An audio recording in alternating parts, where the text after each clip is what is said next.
네, 반갑습니다.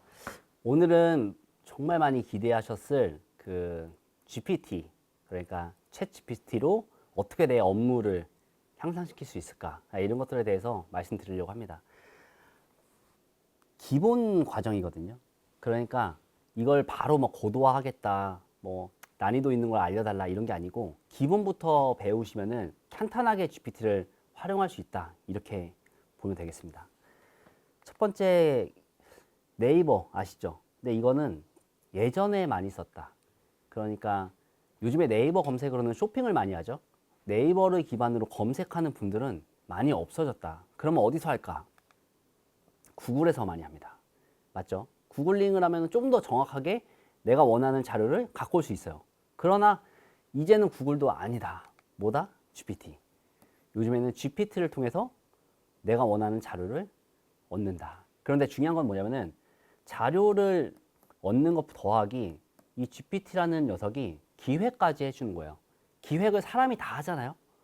구글에서 얻은 자료를 사람이 기획해요. 이제는 그거를 애가 해줍니다. 인공지능이. 다만 중요한 게 이제 버전을 업그레이드 해야 돼요. 무료 버전도 있지만 무료에서는 해줄 수 있는 게 그리 좋지가 않다. 퀄리티가. 그래서 돈을 내고 써야 된다. 얼마냐면요. 월에 20달러입니다. 월에 20달러. 한 3만 원 정도인데 우리가 뭐 술 먹을 때 쭈꾸미 안주 하나 안 드시면 충분히 쓸 수 있는 비용이다. 그리고 프로 버전이 있어요. 이거는 업이신 분들, 예를 들어서 나 하루 종일 GPT 쓰고 싶어. 이런 분들은 월에 200달러, 그러니까 약 한 30만 원 정도예요. 30만 원 정도의 비용을 내고 쓰면 이 소라라고 하는 이제 영상 만들어주는 서비스까지 무제한으로 쓸 수가 있다. 개인적으로 추천드리는 거는 20달러만 써도 충분합니다. 월 3만 원. 그리고 사용량이 많아지면 그 다음에 넘어가면 된다. 이렇게 보면 되겠습니다. 먼저 챗 GPT는 뭐냐면 우리가 입력한 텍스트에 따라서 답변을 해주는 AI 도구다. 중요한 거는 사용자가 입력한 텍스트. 그러니까 내가 질문을 잘해야 돼요. 내가 질문을 못하면 안 나온다. 원하는 답변이 안 나올 수가 있다. 자, 원리를 한번 볼게요. 세 가지인데요. 이 GPT는 사전에 학습을 해요. 그러니까 인터넷에 있는 거를 웹서치를 해서 학습을 합니다. 그리고 나서 GPT가 더하기 기획을 하는 거죠. 그 다음에는 문맥을 이해해요. 예를 들면은 우리 여러분이 뭐 핏에 맞는 기획안을 만들어 주세요. 그럼 핏이라는 단어를 이해할까요, 못할까요? 이해합니다. 근데 구글에서 핏에 맞는 기획안이라고 치면은 안 나와요. 아마 바지 나올 거예요. 바지, 핏이라는 게. 그래서 최근에 여러분들께서 지금 이해하고 있는 어떤 현대적인 언어들 썼을 때 다 이해하고 있다. 그 다음에 한계가 있는데 뭐냐면 거짓말을 좀 합니다. 거짓말을. 다 100% 진실만을 얘기하지 않는다. 왜냐면은 이 GPT라는 애는 뭔가 답변을 해야 되거든요. 그렇기 때문에 어떻게 해서든지 말을 하려고 해요. 그래서 여러분들께서 거짓 없이라고 하는 프롬프트를 중간중간에 계속 넣어 주셔야 돼요. 야, 거짓 없이 얘기해. 더하기 근거와 출처를 항상 말해달라고 해야 됩니다. 이게 없으면 GPT가 생각했을 때 합리적인 어떤 문장, 단어 이런 걸 조합해서 얘기를 합니다. 거짓이 들어가면 안 되겠죠. 그 다음에 또 주의해야 되는 거는 맥락이 부족하다. 이랬을 때는 모호한 답변을 합니다. 그러니까 질문이 좋아야 돼요. 질문에서 야, 나 이거 찾아줘. 나 이거 뭐 도와줘. 이렇게 하면 좋은 답변이 나올 수가 없어요. 그러니까 뜬구름 잡는 질문을 던지면 GPT는 좋은 답변 절대 안 해줍니다. 이렇게 기획을 생각을 하시면 될 것 같고요. 그 다음에 GPT를 딱 클릭하면은 이런 모델들이 나와요. 쉽게 말하면 자동차로 치면 엔진이라고 보시면 되는데요. 요건 GPT 일정 예약하는 거는 이번에 새롭게 업데이트가 된 거고, 요건 추후에 제가 설명드리고, GPT-4, 그 다음에 요거 이렇게 있어요. 근데 이게 뭐가 다른지를 한번 살펴볼게요. GPT-4는 다재다능한 전문가. 그러니까, 올라운드라고 보면 될 것 같아요. 다 잘한다. 그리고 캔바라고 있어요. 요거는 디자인 전문가예요. 디자인. 그래서 여러분들께서 디자인을 원하면 디자인은 캔바의 도움을 좀 받으면 된다. 근데 사실상 디자이너가 아닌 이상 크게 쓸 일이 별로 없다. 그 다음에 프리뷰. 이거는 논리적인 설명을 잘합니다. 굉장히 논리적이에요. 내가 자료를 만드는데 논리성이 풍부한 자료를 필요로 한다 라고 하면은 프리뷰를 선택해서 하면 됩니다. 그 다음에 미니라고 있어요. 자동차로 치면은 그냥 미니 쿠퍼라고 있죠. 비슷하다 보시면 됩니다. 미니 쿠퍼도 조그만한데 이게 땅땅하게 이게 잘 나가죠. 똑같아요. 얘도 간결한 답변, 굉장히 핵심적으로만 딱딱 얘기를 해준다 라고 보시면 될 것 같아요. 근데 저는 이 네 가지 중에서 여러분들께서 이것만 쓰시면 돼요. GPT-4o. 요게 다재다능한, 그러니까 다 올라운드, 아까 말씀드렸지만은. 그렇기 때문에 초보자, 중수자까지도 요거를 선택해서 쓰면 되겠다. 그러면 GPT를 언제 사용하면 좋겠냐? 제가 분석을 해봤어요. 한 30가지가 있더라고요. 문서 작성, 보고서, 이메일 쓰는 거, 그다음에 콘텐츠 제작하는 거, 마케팅 자료, 매뉴얼, 발표 자료 만드는 거, 계약서 작성, 심지어 변호사가 할 일들도 얘네들이 해줍니다. 그러니까 변호사한테 우리가 그 계약서 자문을 맡기는데 비용이 20만 원에서 뭐 200까지 합니다. 더 이상도 있겠지만 최근에도 한 200만 원을 주고 계약서 자문을 요청을 했어요. 그런데 그 자문 받은 거랑 GPT한테 요청을 해서 받은 거랑 거의 비슷합니다. 흡사 비슷해요. 그래서 여러분들께서 정말 내가 상상하는 거 이상으로 GPT를 활용할 수 있겠다라고 보면 될 것 같습니다. 그다음에 인사팀에서 이제 팀별로 보면은 인사팀에서 채용 공고 만드는 거, 그다음에 인터뷰 질문, 그다음에 교육 기획안, 사내 정책, 보상 제도 이런 것들도 다 만들 수가 있고요. 마케팅부, 그러니까는 마케팅 회사에서는 정말 많이 쓸 것 같아요. 마케팅 전략, 캠페인, 고객 분석, 콘텐츠, 뭐 리뷰, 심지어 쇼핑몰 리뷰에 대한 답변도 GPT를 통해서 합니다. 그러니까 예전에는 CS 직원분이 이 리뷰의 답변을 쓰는 걸 어려워했어요. 예를 들어서 악플이 달렸어요. 별 하나 1.0이에요. 어떻게 써야 될까? 어떻게 써야 될까? 엄청 고민하거든요. 지금은 그렇지 않습니다. 그 리뷰를 캡처해서 넣고 현명하게 고객이 마음 상하지 않게 써주세요라고 하면 충분히 좋은 답변을 해줍니다. 그거 컨트롤 C, V 해서 답변을 달면 돼요. 그 다음에 재무부에서도 이제 예산 계획 같은 거, 우리가 1년치에 대한 어떤 예산 계획이 있죠. 그런 것들을 엑셀 파일로 업로드합니다. 엑셀 파일이 업로드가 돼요. 그럼 이거 업로드 한 다음에 내가 프롬프트 치면은 분석이 되고 기획을 해줍니다. 그 다음에 재무 예측하는 거, 투자 분석하는 거, 심지어 제가 아는 그 심사역분이 계신데 이 심사역분도 이 기업을 평가할 때 그 보고서를 넣습니다. 넣어서 데이터를 추출해요. 굉장히 도움을 많이 받고 있다고 해요. 그 다음에 영업부 같은 경우에도 뭐 세일즈 리포터 만드는 거, 고객 데이터, 그 다음에 뭐 경쟁사 분석하는 거라든가 판매 정책, 세일즈 전략 이런 것들도 다 가능하다. 연구 개발, R&D. R&D 하는 부서는 없냐? 아닙니다. 있습니다. 뭐 연구 데이터들도 분명히 이렇게 있거든요. 그래프가. 그런 것들을 다 해석이 되니까 연구 비용, 개발 프로세스, 로드맵 만드는 거, R&D 기획하는 거 다 됩니다. 그래서 이처럼 GPT는 전 영역에서 다 쓸 수가 있다라고 보시면 될 것 같고요. 이 프롬프트라고 있잖아요. 이것이 쉽게 말하면 이제 질문의 요소인데 내가 어떻게 질문하느냐에 따라서 답변이 나온다고 보시면 돼요. 내가 질문을 못하면 좋은 답변이 나올 수가 없어요. 자, 볼게요. GPT라는 애는 이 창의적인 글을 작성할 수 있도록 지시를 할 수 있어요. 우리가 GPT한테. 창의적이라는 건 뭐냐면 내가 생각하지 못하는 거를 애가 해주는 거죠. 자, 제가 5가지 정도의 원칙을 좀 설명드릴게요. GPT에게 기대하는 답변의 목적을 분명히 해야 된다. 그러니까 5가지로 요약해 주세요. 아이디어를 3가지로 기획해 주세요. 등등 정확히 애한테 목적을 전달을 해야 되고요. 그 다음에 배경 정보도 필요해요. 예를 들면은 나 어떤 아이디어가 있는데 이거 정립해줘가 아니고 나 정부 지원 사업에서 나 과제 도전을 하는데 사업 계획서에 쓸 아이디어를 좀 필요로 하고 있어. 정리해 줄래? 라고 했을 때 조금 더 정확하게 해준다는 거죠.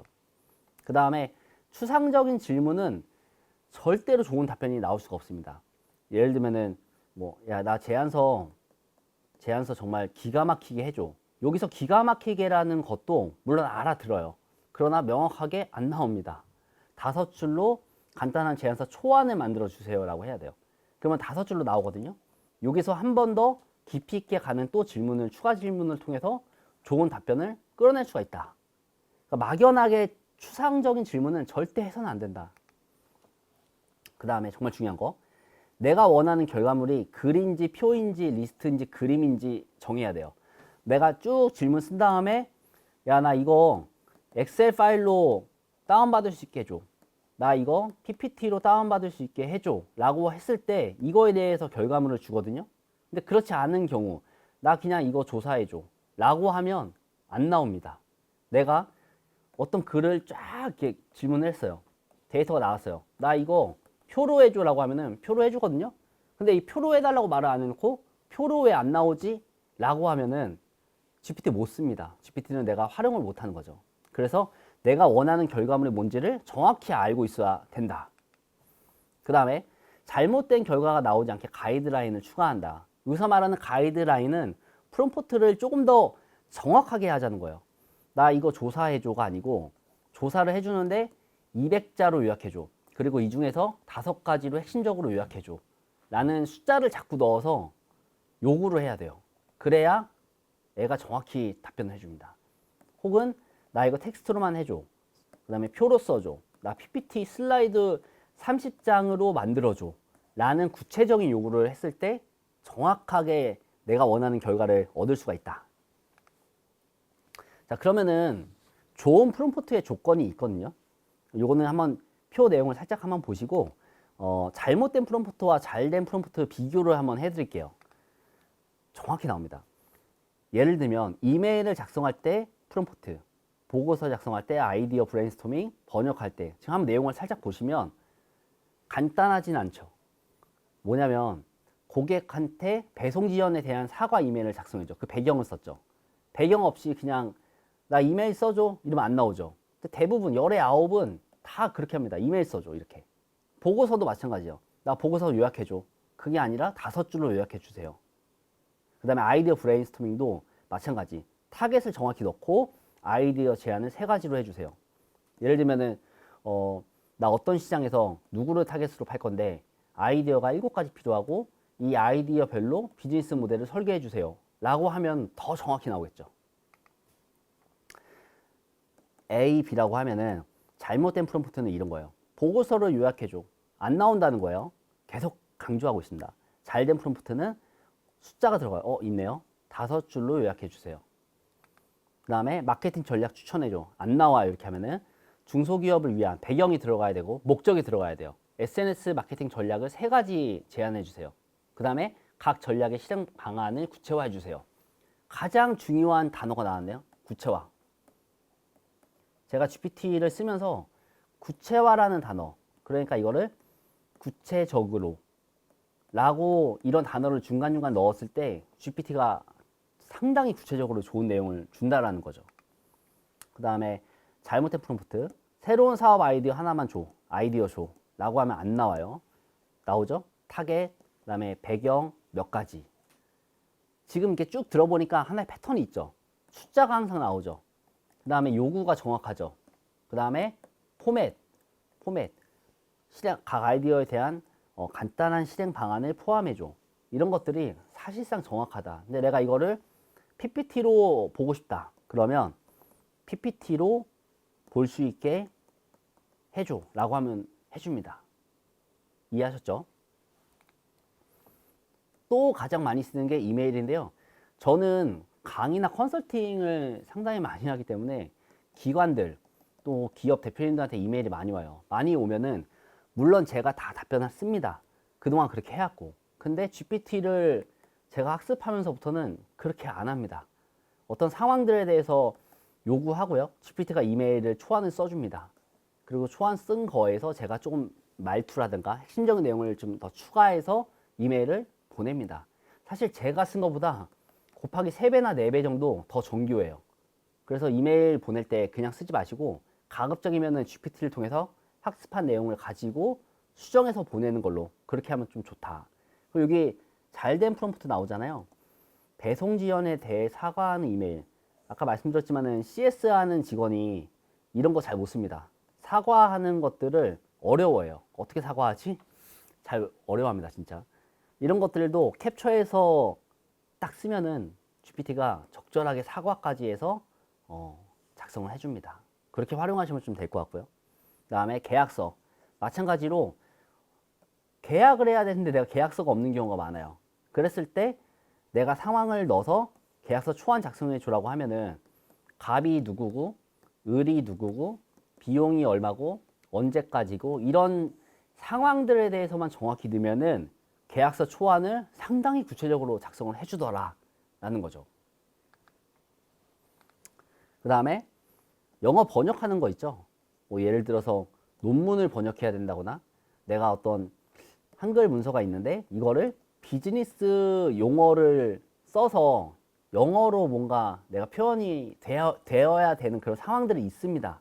그랬을 때도 마찬가지로 애한테 번역해 주라고 하면 안 돼요. 그냥 단순히 비즈니스 이메일에 적합한 정중한 언어, 정중한이라는 것도 되게 중요한 거죠.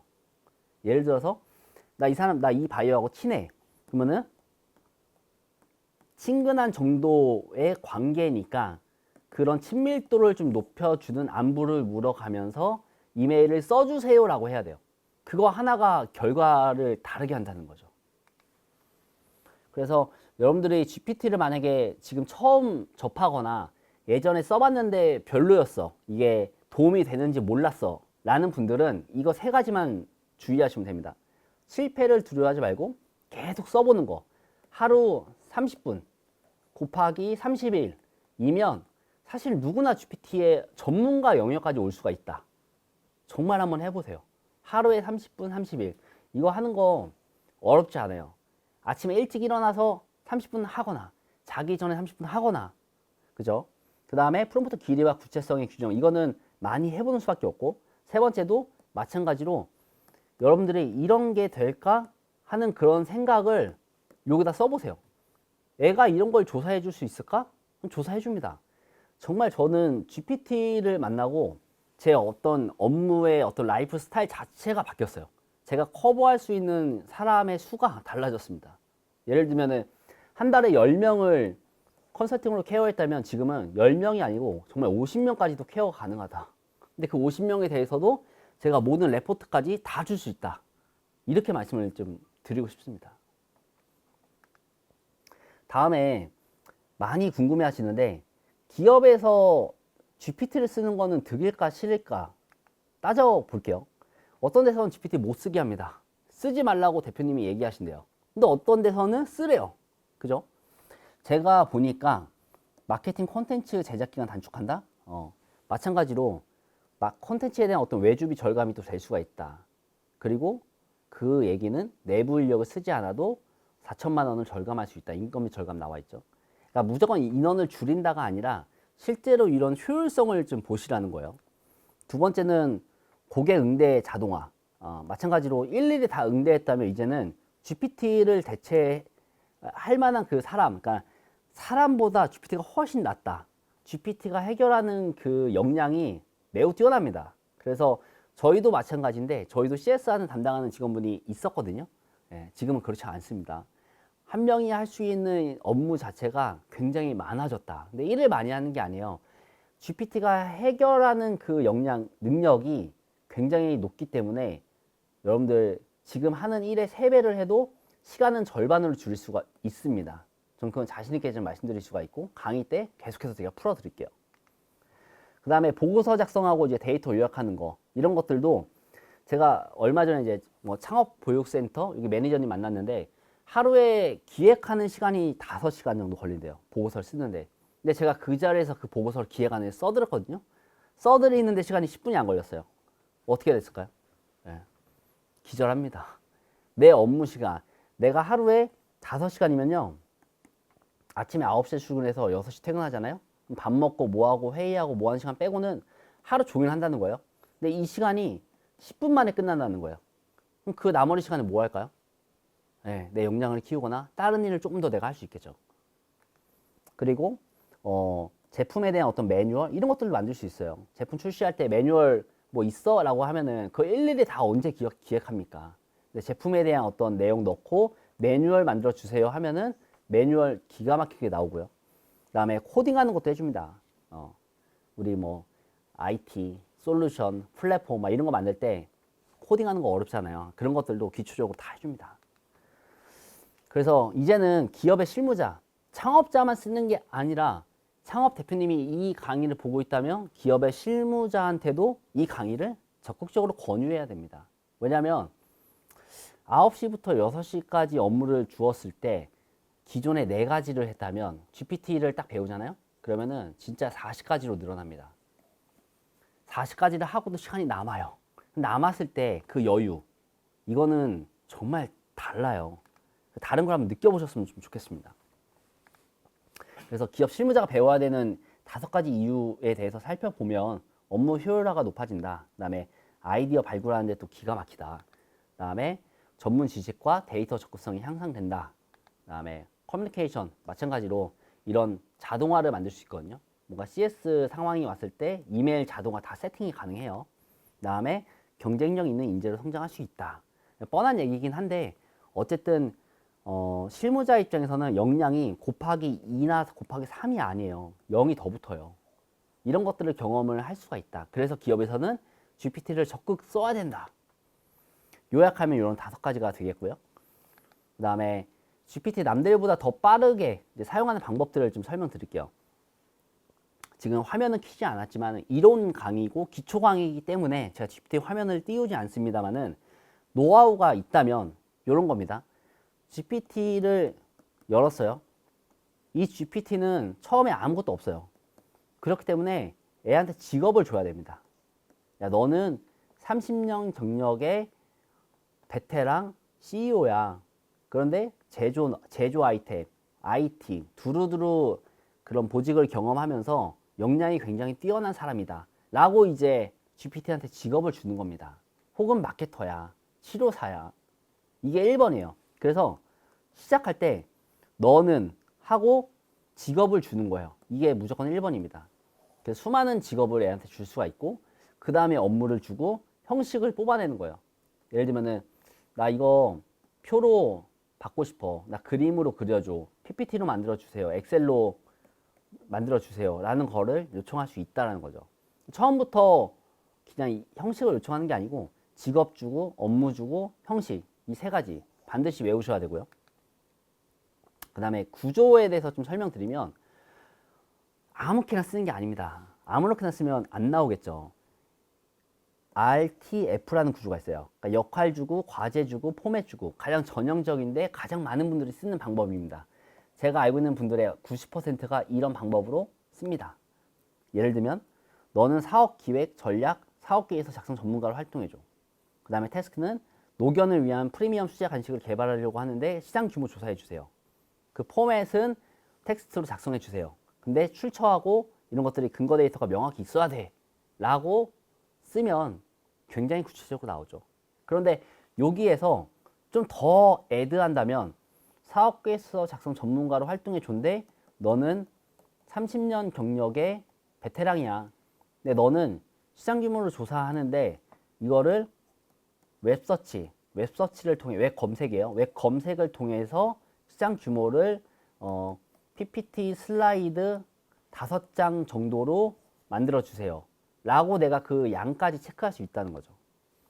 자, 다음 TAO인데요. 이제 태스크, 업무, 그 다음에 여러분들이 이게 뭐냐면 구체적인 행동과 목표를 주는 건데 이게 좀 어려울 수 있지만 예시를 제가 만들어 왔습니다.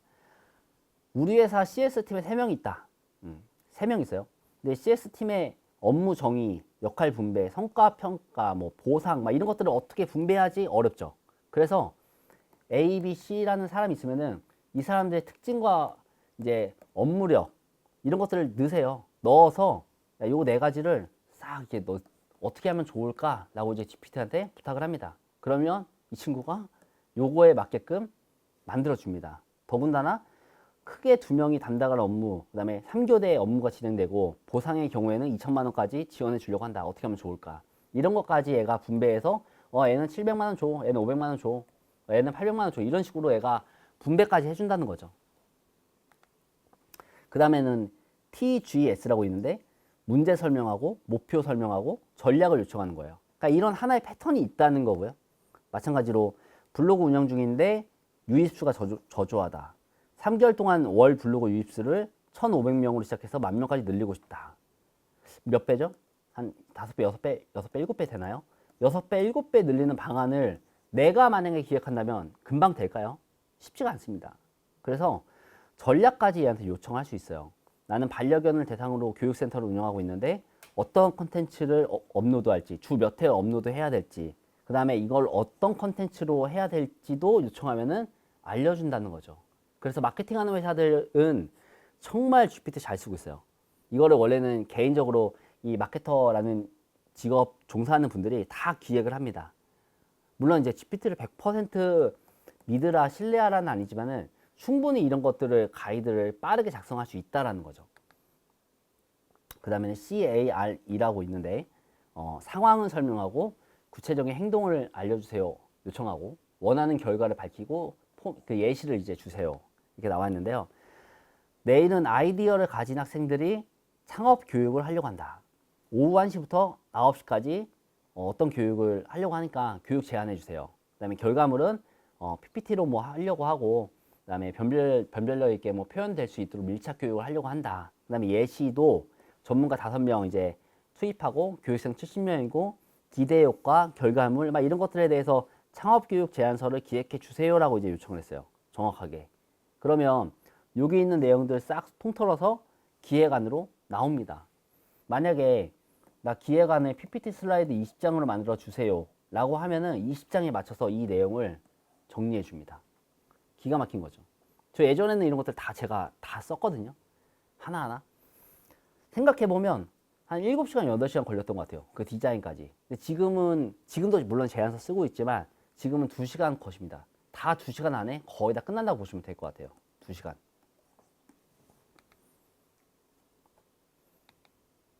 그 다음에 RISE. 이건 뭐냐면, 역할을 주는 거예요. 너는 최고의 스타트업 투자 심사역이다. 앞으로 심사역으로서 대답해줘. 그러니까 임무 주는 거죠. 그러니까 처음에 백지라고 했잖아요. 이 GPT라는 애가. 얘한테 이제 임무 주는 거예요. 임무 주기 전에 역할. 야, 너는 심사역이야. 그러면 얘는 이미 심사역으로 세팅이 된 거죠. 그 다음에 6월 100여 명의 스타트업이 강남에서 뭐 IR 발표 진행하려고 한다. 이제 쭉 이렇게 내용 보시면은 요런 내용들까지 애가 답변을 해주더라. 예를 들면은 어떤 사업 계획서를 넣었어요. 넣어서 야, 넌 심사역이니까 이 사업 계획서에 대해서 평가해줘. 근데 이거를 부정적으로 10개, 긍정적으로 10개 평가해줘. 라고 하면 10가지, 10가지씩 분석을 해줍니다. 기가 막힌 거죠. 그래서 여러분들이 쓴 사업 계획서를 가지고 이 사업 계획서를 과연 심사역은 어떻게 평가할까 궁금하시잖아요. 직접 못 만나잖아요. 그랬을 때는 GPT한테 물어보면 충분히 답변을 얻을 수가 있다. 라고 보시면 될 것 같아요. 그리고 제가 가장 많이 쓰는 프롬프트 5가지를 소개해 드리면 자, 요 화면에서는 구체적으로라는 거 구체적으로 저는 습관적으로 구체적으로라는 말을 많이 쓰거든요. 그 다음에 비교 분석해줘 이러면 표로 A, B 구분해서 비교 분석해서 요거에 대한 포인트가 정확히 나옵니다. 그리고 핵심적으로 요약해줘 라는 말. 가끔은 이제 GPT가 그 글을 정말 많이 쓸 때가 있어요. 이게 눈에 안 읽히거든요. 그랬을 때는 3가지나 5가지로 요약해 주세요라고 하면은 기가 막히게 요약을 해준다는 거죠. 그 다음에 우리 마케팅 대행사 같은 경우에는 이제 SNS 관리나 채널 관리 많이 하실 텐데 이 해시태그 뽑아내는 것도 1이에요. 이것도. 콘텐츠가 20개가 있어요. 20개 언제 다 뽑아요? 이 콘텐츠 URL 넣고 올리면 알아서 해시태그를 뽑아줍니다. 이해가 되시죠? 그래서 단어의 한 끗 차이도 있는데 찾아줘, 알려줘, 작성해줘, 설명해줘 이 보면 달라요. 우리가 이걸 혼동해서 쓰는 케이스가 많이 있어요. 최신 영화 정보를 찾아줘가 되겠죠. 그 다음에 최신 스타트업 투자 트렌드에 대해서 알려줘. 그러니까 애가 GPT가 알려주는 거예요. 그 다음에 사업 계획서 작성해줘. 그 다음에 설명해줘. 이 뒤에 끝말 보이시죠? 이것들이 내가 어떻게 쓰느냐에 따라서 정말 답변이 달라지더라 라는 걸 꼭 기억을 하시면 좋겠습니다. 자, 그 다음에 많은 분들이 또 질문하는 게 사실과 거짓. 내가 잘못 알고 있는 경우도 되게 많거든요. 이거 맞나요? 틀리나요? 제가 확실하게 좀 설명을 드릴게요. GPT는 사용자의 요청을, 그러니까 존칭을 쓰면은 어떻게 되느냐. 반말로 해야 될까요? 존댓말 하면 좋을까요? 이거를 존칭 쓰면 더 잘 알려준다. 진실이 뭘까요? 거짓이죠. 상관이 없습니다. 제가 해보니까 A타입, B타입 두 경우는 모두 동일하게 답변을 하더라 라는 거죠. 큰 상관이 없다라는 거죠. 자, 두 번째, 욕설을 하면 잘 안 알려준다. 욕하면 안 돼요. 애가 윤리적인 가이드가 좀 있어요. 그래서 내가 뭐 예를 들면 CX, 뭐 개X 이렇게 하면은 답변 안 합니다. 잘 안 하고 욕하지 말라고 애가 좀 존중의 글을 씁니다. 그래서 잘 답변 못 한다 그래서 바로 욕하는 분들이 있는데요. 이렇게 하시면 안 돼요. 다만 노하우를 말씀드리면 GPT가 버벅될 때가 있어요. 사람도 버벅대는데 그랬을 때는 애한테 반성문을 시키세요. 야, 너 반성문 500자로 써. 왜 이렇게 조사를 못하는 거야? 라고 하면 반성문을 씁니다. 그리고 더 정신 차려서 좋은 답변을 하더라고요.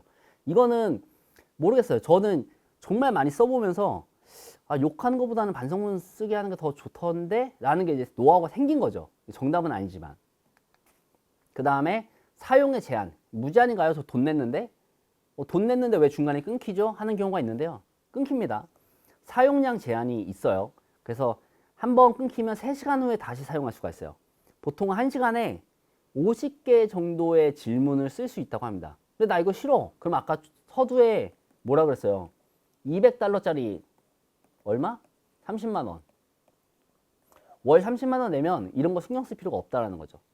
근데 그 정도에 난 돈 내기 싫은데? 라고 하면 $20. 그러니까 1시간에 50개 정도의 질문은 쓸 수가 있다라는 거죠. 이게 보시면은 이제 제한은 매 1시간 단위로 초기화가 된다. 예를 들면은 1시간에 만약에 38개 질문했어요. 그러면은 1시간 넘어가면 이게 다시 연계가 됩니다. 1개부터 시작이 되는 거죠. 이해가 되시죠? 자, 넘어가고 그 다음에 완벽한 GPT 프롬프트를 위한 이제 예시를 설명드릴게요. 그러면 알 것 같은데 어떻게 써야 되냐? 라고 물어볼 텐데 블로그 글 써줘라고 쓰는 분이 여전히 있어요. 나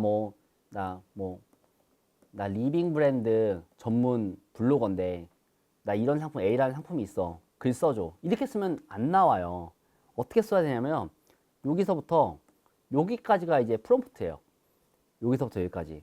몇 줄이에요? 하나, 둘, 셋, 넷, 다섯, 6줄이죠. 과연 여러분들께서 이 6줄을 써내려갈 수 있느냐라는 거죠. 그런데 연습하면은 누구나 쓸 수가 있다. 신규 출시된 뭐 스마트폰에 대한 블로그 글을 작성해줘. 쭉쭉 나오죠.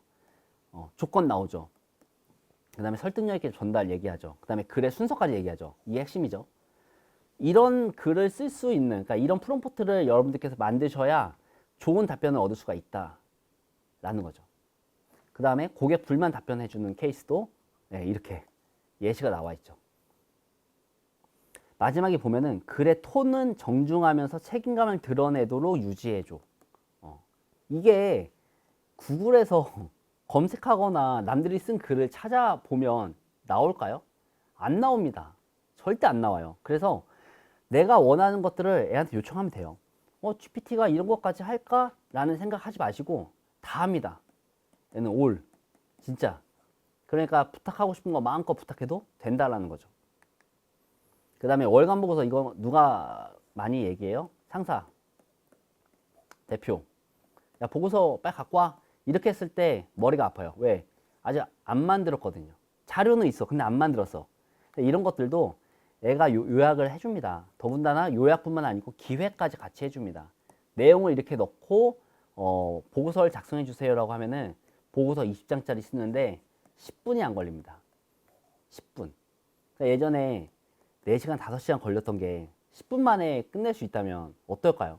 10분 끝내고 커피 한잔 하면 그 여유가 있죠. 그 다음에 광고 문구를 만들어 주세요. 이런 것들도 진짜 아이디어 회의 많이 해야 돼요. 우리 광고 대행사 같은 경우에도 보면 여름 세일 이벤트 하고 싶다. 광고 문구 작성해 주세요. 이벤트 기간은 이렇게입니다. 그 다음에 고객이 느낄 수 있는 매력적인 혜택은 이렇습니다. 그다음에 행동 유도 메시지는 이렇습니다. 이런 것들을 기획해야 돼요. 근데 이런 거 1절 안 하고 야, 나 광고할 거니까 광고 메시지 기획해 주라고 하면은 안 나온다는 거죠. 그다음에 데이터 분석도 마찬가지로 이렇게 이런 내용들을 쓰고 데이터 분석을 해달라고 요청을 해야 되는 거고요. 그다음에 신제품에 대한 어떤 홍보 방법. 이제 아이디어 개발 그 이후에 출시했는데 홍보 어떻게 하실 거예요? 이렇게 소셜 미디어로 할 건데 홍보 전략 3가지. 그다음에 고객은 누구? 그다음에 실행 전략 뭐? 여러분들이 만약에 스마트 스토어나 자사몰이 있어요. 요게 우리 제품이 올라갔어. 그러면은 그 링크까지 같이 첨부하면 더 정확하게 분석을 해줍니다. 그러니까 잊지 마시고요. 그 다음에 회의록 정리도 기가 막혀요. 회의할 때 GPT의 음성 기능이 있거든요. 음성 기능 온으로 켜놓고 끝나면 회의록에 대한 양식을 넣고 이 양식에 맞춰서 회의 내용을 이렇게 넣어주세요라고 하면 그거 합니다. 기가 막히죠. 회의 끝나고 정말 3분 안에 보고서가 나오는 거예요. 상사한테 사랑받거나 내가 회의가 끝나고 따로 보고서를 만들어야지 이런 생각하지 마시고요. 정말로 회의할 때 그 음성 켜놓고 해보세요. 됩니다. 다음에 뭐 시장 분석하는 것도 마찬가지인데요. 경쟁사 분석하거나 시장 뭐 규모, 시장 성장률 이런 것들도 충분히 해주더라. 그 다음에 안내문, 프로모션 종류에 대한 안내문 다 해줍니다. 그래서 여러분들이 원하는 거는 GPT가 정말 상상 이상으로 해줄 수 있다라는 거고요. 여기 보시면 캡션 글쓰기라고 있는데 이거는 연습이에요. 그러니까 제가 이런 양식과 여러분들이 연습할 수 있는 것들은 따로 신청하시면 이메일로 좀 쏴드릴게요. 보시면 여러분들께서 이런 것들을 다 기획하기가 어려워요. 저는 이런 것들을 몇백 개를 기획을 해놨습니다. 그래서 컨트롤 C로 여기서부터 여기까지 긁어서 요 내용만 바꾸시면은 쉽게 GPT를 활용할 수 있도록 저는 준비를 많이 해놨거든요. 2번째 이런 것들도, 3번째 이런 것들. 이 노란색이 여러분들이 실제 내용을 쓰시면 되는 거예요. 마찬가지로 헤드카피 뭐 쓸 건데 뭐 어떻게 해야 할까, 이 주제만 넣으면 나오는 거죠. 카피라이트가. 저도 광고 콘텐츠 만들 때요 한 100개 뽑아요. 100개를 GPT를 통해서 다 뽑고 여기 안에서 고릅니다. 심지어 상품명을 엊그저께도 GPT를 통해서 뽑아냈어요. 원래 이런 것들 전문 카피라이터 분한테 한 500만 원 주고 요청을 하거든요. 지금까지 그렇게 해왔고, 근데 그럴 일이 없다. 그런 돈이 세이브가 되더라 라는 거. 그 다음에 이런 것들도 목표, 그 다음에 뭐 시간, KPI 넣으면은 정확히 나온다라는 거. 그러니까 이런 노하우들이 있어야 되는데 처음 하시는 분들은 좀 어려울 겁니다. 이런 것들은 제가 올려드린 그런 자료 학습하시면 더 좋을 것 같고요. 마찬가지로 내 인스타그램 계정을 위한 브랜드 전략 어떻게 하면 좋을까, 이런 것들도 애가 가이드라인 충분히 해주더라. 그래서 5가지 기획법이 있는데 이 한번 읽어보시면은 결론은 그거예요. 프롬프트를 잘 써야 되더라. 간단하게 나 이거 해줘, 이거는 이제 안 되더라 라는 거를 정리해 놓은 거고요. 그 다음에 부서별로 이제 GPT를 활용하는 방법들이 있습니다. 부서별로 경영지원부에서 하는 것들 한번 내용 보시고, 그다음에 마케팅부에서 콘텐츠나 아이디어, 시장조사하는 것들, 영업부에서 제안서 쓰는 거, 고객 응대하는 거, 데이터 분석하는 거, 그다음에 R&D 연구개발팀에서 하는 거, 생산관리부에서도 쓸 수 있죠. 재고관리라든가 이런 것들도. 재고관리도 다 엑셀로 하거든요. 근데 엑셀로 하는 것 데이터도 분석이 되니까 그걸로 뭔가 보고서를 만들 수가 있죠. 품질관리도 마찬가지인데 품질관리에 대해서 뭔가 가이드라인을 만들거나 뭔가 규칙을 만들거나 뭔가 설명하는 자료를 만들고 싶어요. 이런 것들도 해주더라라는 거죠. 재무부 정말 많이 써요. 예산계획 같은 거. 작년 예산 대비해서 올해 어떻게 내가 예산을 잘 굴릴 수 있을까, 얼마를 편성해야 될까, 이런 것들도 해줍니다. 회의록 작성하는 거, 이거 정말 어떻게 보면 막둥이들, 회사에서 막둥이들 그 GPT로 몰래 안 쓰셔도 됩니다. 이거 대놓고 해도 회의록만 잘 나오면은 넘어가거든요. 회의록 활용하시고, 그 다음에 뭐 인사팀에서 뭐 인사 공지 막 이런 것들도 다 돼요. 다 해줍니다. 그 다음에 마케팅 부서에서 마케팅 캠페인 만드는 것들, 우리 제품 홍보하려고 한다. 거나 블로그 하려고 한다. SNS 하려고 한다. 이런 것들도 채널에 맞게끔 알려주더라. 라는 거죠. 그 다음에 뭐 고객 설문조사 만드는 거. 저도 최근에 교육하고 만족도 조사 이런 것들을 이제 예전 같았으면 네이버 폼으로 1번 성별은, 2번 이름은 이렇게 다 했거든요. 근데 지금은 그럴 필요가 없다라는 거죠. 지금은 설문 문항을 20개로 만들어 주세요라고 하면은 다 만들어 줍니다. 그거 사실 이제 옮겨줬기만 하면 돼요. 생각할 필요가 없다. 영업 제안서도 저도 사실 오늘 오전에 영업 제안서 만들고 왔는데 제가 한 40분 동안에 한 30장 만들었어요. 30장 기획이 끝났습니다. 40분 만에. 그럼 나머지 1시간은 뭐예요? 디자인. 그러면 2시간 만에 영업 제안서가 나온다는 거죠. 끝난다는 거죠. 옛날 같았으면 2시간, 3시간이 아니고 막 정말 하루 종일 8시간, 9시간, 며칠 걸리기도 합니다. 시간이 정말 많이 줄어들었다. 그 다음에 고객 응대하는 뭐 스크립트 이런 것들도 당연히 만들어준다. 예를 들면은 어떤 A 제품이 있는데 컴플레인이 올 수 있잖아요. 컴플레인이 올 수 있는 상황들마다 어떻게 응대해야 되는지 이 응대 매뉴얼도 GPT가 만들어주더라 라는 거죠. 그 다음에 예산 보고서도 마찬가지로 다 만들어줍니다. 부서별로. 재무 상태 분석하는 거 다 됩니다. 재무부에서 할 거 정말 많습니다. 생각보다. 자, 이제 다음으로 이제 알아두면 좋은 이용 정책이 있는데 이거 잘 알고 계셔야 됩니다. 개인정보. 개인정보는 GPT가 알려주질 않아요. 제가 한번 제 이름이 정명훈이니까 정명훈의 주민번호하고 통장번호 줘봐 이랬더니 안 알려줍니다. 어떻게든 찾아줘봐 안 알려줍니다. 협박해도 안 알려줍니다. 개인정보에 엄청 민감해요. GPT가. 혹시나 여러분들께서 내가 올리는 자료를 누군가 가져갈 수 있지 않을까요? 그런 걱정은 안 해도 된다. 자, 두 번째, 불법적인 것도 응하지 않습니다.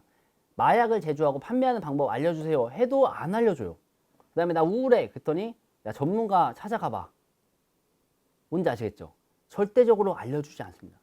세 번째, 착취하는 거 안 돼요. 야 너는 나만을 위해서 이래. 누구 말도 듣지 마. GPT가 너무 좋으니까 저만 알고 싶어요. 솔직하게. 근데 그렇게 안 된다는 거예요. 그 다음에 가짜뉴스. 예를 들면 지금 윤석열 대통령이 예시가 좀 그럴 수 있지만 야 윤석열 대통령이 통일을 만들어냈어. 어떤 애가 야 거짓말 하지 마. 가짜뉴스인 거 다 알아. 라고 얘기를 하죠. 오바마 전 대통령이 한국의 대통령 출마했어. 선거에. 말이 안 되잖아요. 말이 안 되는 거를 알고 있다라는 거죠. 그 다음에 명예훼손. 야 누구 사원이 너무 멍청한데 나 진짜 욕하고 싶어 얘한테 욕해줘. 욕 안 합니다. 윤리적이라는 거죠. 나름대로. 그 다음에 주식 많이 하시죠? 주식 궁금하지 않으세요? 내일 어떤 주식이 오를까? 막 이런 것들. 금 시세 같은 것들도 애가 좀 자세히 알려줍니다. 알려줘요. 분석을 해서. 그래서 여러분들이 뭔가 판단을 할 때 100%는 아니지만 어떤 기준은 되더라라는 거죠. 그 뉴스를 언제 다 읽습니까? 그죠?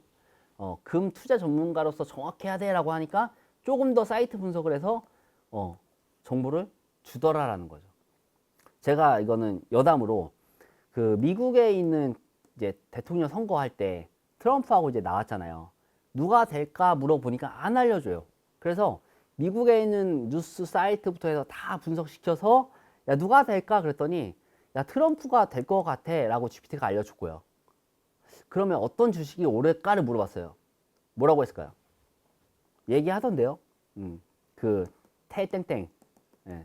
그 저는 한 이틀 전날 이거 물어보고 나서 배팅 할까 말까 하다가 했어요. 배팅했습니다. 그 미국 선거 트럼프가 되고 나서 테슬라 얼마나 올랐는지는 한번 보시면 되겠습니다. 그 다음에 보시면 이제 LMN의 환각 분류라고 나오는데요. 이거 한번 봐보세요. 이게 규칙이 있을까요? 규칙 없습니다. 없는데 얘한테 야 규칙이 있어 밝혀내 라고 하니까 사람 같으면 어떻게 해요? 직원한테 이거 시켰어. 그러면 여러분들 노동청 갑니다. 안 돼요 시키면. 근데 GPT는 노력을 한다는 거죠. 찾아요 이렇게. 그래서 야 패턴 분석하고 키보드 패턴 뭐 치환 암호 막 하니까 야 이 정도 나오던데 라고 규칙을 발견한 거를 얘가 써주는 거죠. 최소한의 노력은 한다는 거죠.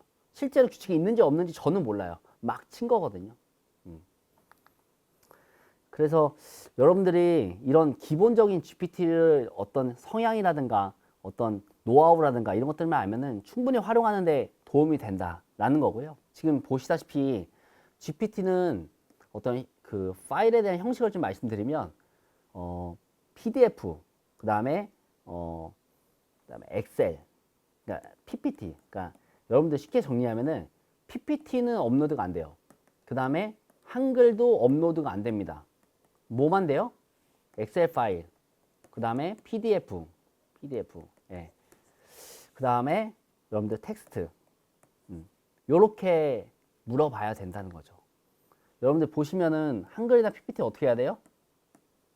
PDF로 변환. 누구나 할 수 있죠.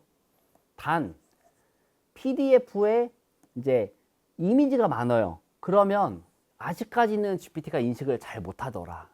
PPT 넣고 올렸는데 왜 못 읽죠?